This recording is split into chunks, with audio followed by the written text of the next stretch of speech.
अरुण आज दूल्हा बना बहुत खूबसूरत दिख रहा था। लोग अरुण की बहुत तारीफ कर रहे थे। अरुण इतना खूबसूरत था कि उसकी खूबसूरती की तारीफ लोग करते नहीं पर अपना जान छिड़कते। लोग अपनी शादी में बहुत खुश रहते हैं। चेहरे की खुशी का पता नहीं कहाँ और उसके गांव की लड़कियां तो अरुण की गायब ही थी। दरअसल अरुण की शादी जिस लड़की से हो रही थी, अरुण उस लड़की को बिल्कुल भी पसंद नहीं करता था। उसकी शादी उस लड़की से ज़बरदस्ती की जा रही थी। बात यह थी कि अरुण के पिता बहुत ही कंजूस किस्म के आदमी थे। उन्होंने अरुण की जिस लड़की से शादी तय की थी, वह लड़की सरकारी टीचर थी। अरुण के पिता को सिर्फ और सिर्फ पैसों से मतलब था। उनके बेटे की क्या खुशी है, क्या नहीं, इससे उनको कोई फर्क नहीं पड़ता। अरुण ने अपने घर में कई बार इस शादी के लिए मना कर दिया, पर अरुण के पिता ने अरुण को डांटते हुए कहा, चाहे कुछ भी हो जाए, मैं तुम्हारी शादी उसी लड़की से करवाऊंगा, क्योंकि लड़की सरकारी नौकरी करती थी।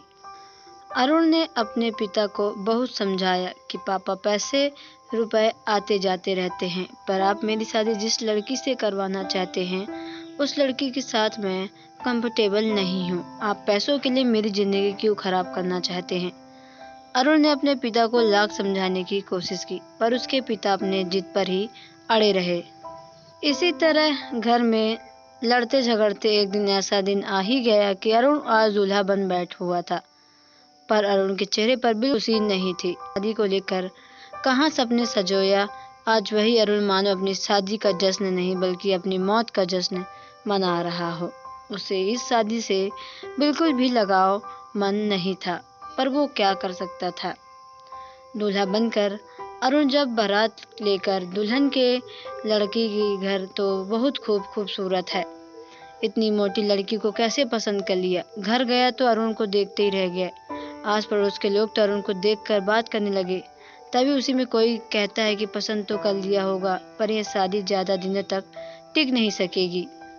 अरुण और ललिता की शादी किस तरह हो गई, पर ललिता दुल्हन बनकर अरुण के घर आई। ललिता को यह बिल्कुल अंदाजा नहीं था वह कि अरुण उसे पसंद नहीं करता। वो सज धज के सुहागरात की सेज पर बैठी हुई अरुण का इंतजार कर रही थी, पर बहुत देर हो गया, अरुण रूम में नहीं आया।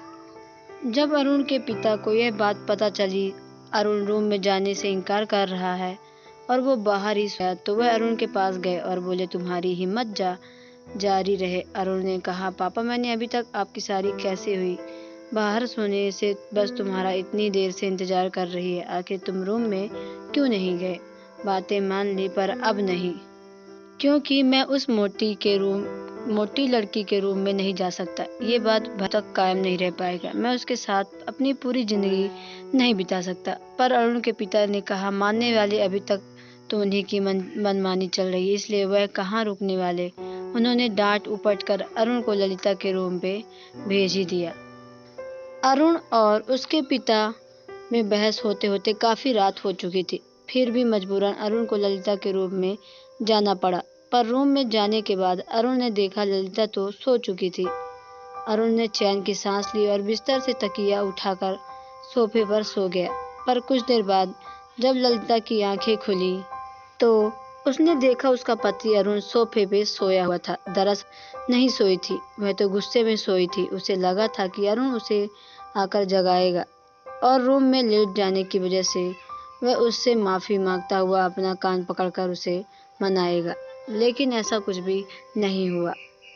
जैसे हर पति अपनी रूठी हुई पत्नी को मनाता है, पर ललिता के साथ ऐसा कुछ भी नहीं हुआ। अरुण सोफे पर खर्राटे लेकर सो रहा था और ललिता पूरी रात रोती रह गई। ललिता रोते रोते सोच रही थी कि सुबह होने दो, मैं अरुण की खबर लूंगी कि हमारी पहली रात थी और आपने मुझे जगाया नहीं और मैं सो गए।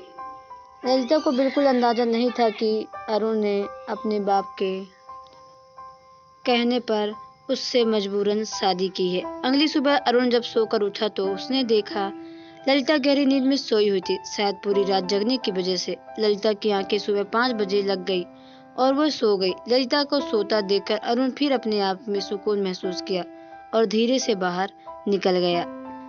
पहला दिन और पहली रात तो इसी तरह कट लिया, पर दूसरी रात की चिंता होने लगी कि अब क्या करेगा। और इधर ललिता जब सोकर उठी तो बहुत दुखी और उदास थी, पर उसने अपने मन की बात किसी से नहीं बताई, नहीं सोचा चलो कोई बात नहीं, ये सब होता रहता है। वो परेशान दिख रही थी पर किसी को कुछ बोल भी नहीं सकती थी, और उसने बस ठान लिया कि जो होगा अब देखा जाएगा। शायद शादी की थकावट की वजह से भी कुछ अरुण जी को नींद आ गई होगी। आज भी उसमें मैं उनसे बात कर लूंगी। ललिता इन बातों पे अपने आप को समझा तो रही थी, पर उसके मन में कहीं न कहीं कुछ तो अलग लग ही रहा था कि कुछ तो बात है। नहीं तो पहली रात को कोई भी पति अपनी पत्नी से बात किए बिना नहीं सो सकता है। दूसरी रात को ललिता ने ठान लिया कि अब चाहे कुछ भी हो जाए, कितनी भी देर हो जाए, अरुण जी को आने में हो जाए, पर मैं नहीं सोऊंगी, आज मैं बैठी रहूंगी। ललिता की काफी देर इंतजार करने के बाद अरुण ललिता के रूम में आया। अरुण रूम में तो आ गया, पर उसने ललिता से बात नहीं की। वह बात किए बिना ही अपना तकिया उठाया और सोफा पे जाकर सो गया।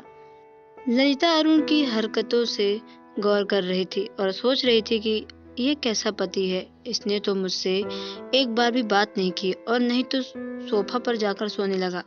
कुछ देर बाद सोचने के बाद ललिता ने मजबूरन अरुण से बात की और कहा, आप सोफे पे क्यों सो रहे हैं? अरुण ने बात को टालते हुए कहा, मुझे सोफे पर सोने की आदत है, इसलिए मैं सोफे पर सो रहा हूँ।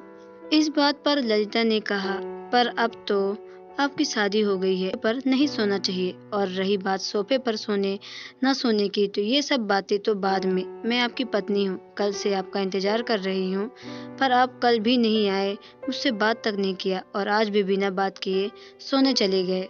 अरुण ने फिर बात को टालते हुए बोला, मेरी कुछ दिनों से तबीयत खराब है, इसलिए मुझे किसी से बात करने का मन नहीं है। कोई लड़की इतनी भी पागल नहीं हो सकती कि उसका पति बार बार इसे इग्नोर करे और वो उस बात को समझे ना। ललिता भी अपने पति अरुण समझ गई थी। अरुण जी मुझसे बात नहीं करना चाहते। अगली सुबह ललिता अपनी सासू माँ को अपने पति अरुण की इन हरकतों के बारे में बता दिया। अभी ललिता और ललिता की सास में सब सारी बातें हो रही थी कि तभी उसके ससुर जी वहां पर आ गए और पूछने लगी, क्या बात है भाई, तुम दोनों बड़े परेशान दिख रहे हो। ललिता कुछ देर बाद वहां से चली गई। तभी अरुण की मां ने अपने पति से अपने बेटे के अरुण के बारे में बताया। अरुण के पिता को जब अरुण के इन हरकतों के बारे में पता चला गया तो वह गुस्से में आग बबूला हो गए। शायद अरुण कहीं बाहर गया हुआ था। जब कुछ देर बाद अरुण पर आया तो अरुण के पिता ने उसे डांटते हुए कहा कि क्या बात है, शादी करके तमाशा क्यों दिखाना चाहते हो? अरुण ने अपने पिता से पूछा, क्या बात है पापा, आप ऐसे क्यों बोल रहे हो? अरुण के पिता ने गुस्से में कहा, अरे निकम्मे, सारी बातें तुमसे खुलकर कही जाए तब समझ में आएगी क्या? तू सोफे पर क्यों सोता है? ये उसने कहा। अरुण ने अपने पिता से कहा, पापा मैंने बचपन से लेकर आज तक आपकी सारी बातें मानी, बस यही बात इनकार कर रहा था, क्योंकि ये शादी कोई मजाक नहीं है, ये मेरी जिंदगी का सबसे महत्वपूर्ण फैसला था। मैंने आपको लाख समझाने की कोशिश की, फिर भी आपने मेरी शादी ललिता से करवा दी। आप मेरे साथ ऐसा कैसे कर सकते? ललिता की भी जिंदगी खराब कर दी है, क्योंकि मैं ललिता के साथ जिंदगी नहीं गुजार सकता। और रही बात सोफे पर सोने की तो ये मेरी जिंदगी निजी का मामला है, आप इसमें दखल अंदाजी नहीं दें और वहाँ पर मैं नहीं सोऊंगा। और उस मोटी ललिता के सोने के बाद बेड पर जगह ही कहाँ बचती है, मैं सोऊं कहाँगा।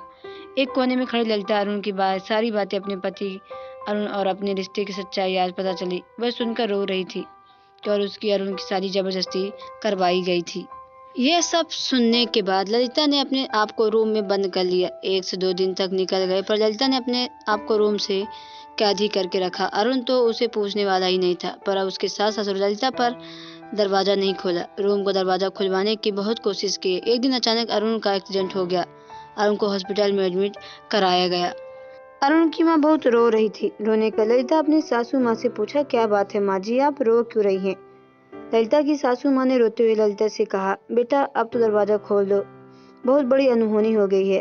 अपनी सासू माँ के मुंह से यह सब बातें सुनकर ललिता ने तुरंत दरवाजा खोल दिया और उसने पूछा, क्या बात है माँ जी, आप बताएं। ललिता की सासू माँ ने अरुण के एक्सीडेंट के बारे में ललिता को बताया। ललिता ने रोते हुए अपनी सासू माँ से कहा, माँ जी आप बहुत प्यार करती हूँ, भले ही अरुण जी मुझसे प्यार नहीं करते, पर मैं अरुण को बहुत मानती हूँ, इसलिए प्लीज आप मुझे हॉस्पिटल ले चले, मैं अरुण जी के पास जाना चाहती हूँ। ललिता की सासू माँ ने ललिता से कहा, बेटा तूने सही कहा, चल मैं तुझे ले चलती हूँ। ललिता और ललिता की सासू माँ जिस हॉस्पिटल में अरुण एडमिट था वहां पर गए। अरुण को देखते ही ललिता रोने लगी, क्योंकि अरुण को काफी चोटें आई थी और अपनी सासू माँ से कहा, माँ जी आप लोग घर जाएं, मैं अरुण जी का ख्याल यहाँ रख लूँगी, मैं यहीं पूरी रात उनका जग कर इंतजार करूँगी। ये सब देखकर उसकी माँ को बहुत ही अच्छा लग रहा था। जब उस दिन से ललिता अरुण के साथ हॉस्पिटल में ही रहने लगी और वो अरुण की जी भर की सेवा की। कुछ दिन बाद डॉक्टर ने अरुण को हॉस्पिटल से डिस्चार्ज कर दिया। कुछ दिन बाद अरुण अब ठीक हो गया था। अरुण घर आया। घर आने के बाद भी ललिता ने अरुण की सेवा में कोई कसर नहीं छोड़ी थी। एक दिन अरुण जब सोकर उठा, अरुण की माँ उसे चाय लेकर आई। तभी अरुण ने अपनी माँ से पूछा, क्या बात है माँ, ललिता घर पे नजर नहीं आ रही है। लेकर आती हूँ, पर वो आज कहाँ पर है और आज आप चाय लेकर आई हैं। जब मैं हॉस्पिटल से आया हूँ ललिता ही मुझे चाय। अरुण की माँ ने अरुण से कहा, बेटा ललिता हमेशा हमेशा के लिए ये घर कर छोड़कर चली गई है। अपनी माँ के मुंह से ये बातें सुनते ही अरुण के हाथों में चाय का प्याला गिर गया और उसने चौंक कर अपनी माँ से पूछा, क्यों माँ, आखिर वो मुझसे बिना बताए कहाँ चली गई। अरुण की माँ ने कहा, बेटा तुमसे बात कर सकेगी क्या? तुमने आज तक उसे अपनी पत्नी का दर्जा दिया है। वह अब तुमसे हर बात बताना जरूरी नहीं समझे। और आज मैं भी जब सोकर उठी तो उसे किचन पे एक लेटर मिला। इस लेटर के ऊपर लिखा था कि माँ जी आप हमेशा हमेशा के लिए मैं घर छोड़कर जा रही हूँ और ये लेटर अरुण जी को दे दीजिएगा। अरुण ने अपनी माँ के हाथों से तुरंत लेटर लिया और उसमें लेटर में लिखा था, अरुण जी भले ही आपने मुझे अपनी पत्नी का दर्जा नहीं दिया हो, पढ़ने लगा, पर मैं आपसे बहुत प्यार करती हूँ जिसका अंदाजा आप नहीं लगा सकते हो। इसलिए मैं आपकी खुशी के लिए ये घर छोड़कर जा रही हूँ, क्योंकि मुझे पता है कि आप मेरे साथ खुश नहीं हैं। इसलिए आप दूसरे लड़की से शादी करके अपनी ज़िंदगी नई शुरुआत करें। जब तक मैं आपके ऊपर बोझ बन के नहीं रह सकती। आपके पिताजी आपकी शादी दूसरे लड़की से नहीं होने देंगे। और लास्ट में बस यही कहना चाहूँगी कि आने जाने में अगर मुझसे कोई भूल और चूक हो चुकी हो तो आप मुझे माफ़ कर दीजिएगा। आपकी ये मोटी ललिता। ये सब सुनकर वो बहुत परेशान हो गया। अरुण ये लेटर पढ़ते ही तुरंत ललिता के मायके गया और ललिता के घर का दरवाज़ा खटखटाने लगा। ललिता ने दरवाज़ा खोला। अरुण ललिता को देखकर उससे लिपट कर रोने लगा और बोला, प्लीज़ ललिता मुझे माफ़ कर दो। आज मुझे पता चल गया कि इंसान की खूबसूरती से बढ़कर उसका कर्म होता है। मेरा एक्सीडेंट होने पर अगर तुमने मेरा साथ नहीं दिया होता तो शायद मैं चल भी नहीं पाता, पर तुमने मेरा हमेशा हमेशा के लिए मेरा साथ दिया और ये सब मैं कैसे भूल जाऊं, क्योंकि जिस हिसाब से तुम मेरी सेवा कर रही थी डॉक्टर्स भी देखकर दंग रह गए थे। उन लोगों ने भी कहा था कि आपके साथ चमत्कार हो रहा है, नहीं तो आप अपने पैरों में जितनी गहरी चोट लगी थी शायद ही इस चोट में ठीक किया जा सकता था। इसलिए ललिता आज मैंने खुद को तुम्हें में देखा और मैं तुम्हें पहुंचा, इसलिए मैं बहुत शर्मिंदा हूँ। चलो अपने घर चलते हैं। ये सब सुनकर वो भी बहुत परेशान थी। उसे बहुत अच्छा लग रहा था पर वो बता नहीं सकती थी।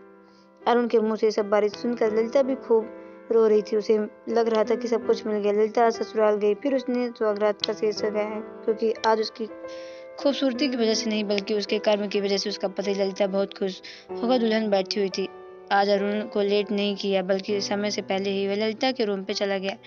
उसने ललिता की अपनी बाहों में भर भी लिया और उससे बहुत अच्छी बातें किया और ये सब देखकर वो बहुत दंग रह गया। तो दोस्तों आपको ये स्टोरी कैसी लगी कमेंट बॉक्स में ज़रूर बताएं। अगर आप हमारे चैनल पर नए तो चैनल को सब्सक्राइब करके बेल आइकन को प्रेस कर ले ताकि आने वाली सभी वीडियो का नोटिफिकेशन आपके मोबाइल पे सबसे पहले पहुंचे, क्योंकि मैं ऐसे ही वीडियो आप लोगों तक लाती रहती हूँ। तो चलिए मिलते हैं नेक्स्ट वीडियो पे। Okay bye, take care. तब तक के लिए आप लोग सब कोई अच्छे से रहे, खुश रहो, बाय।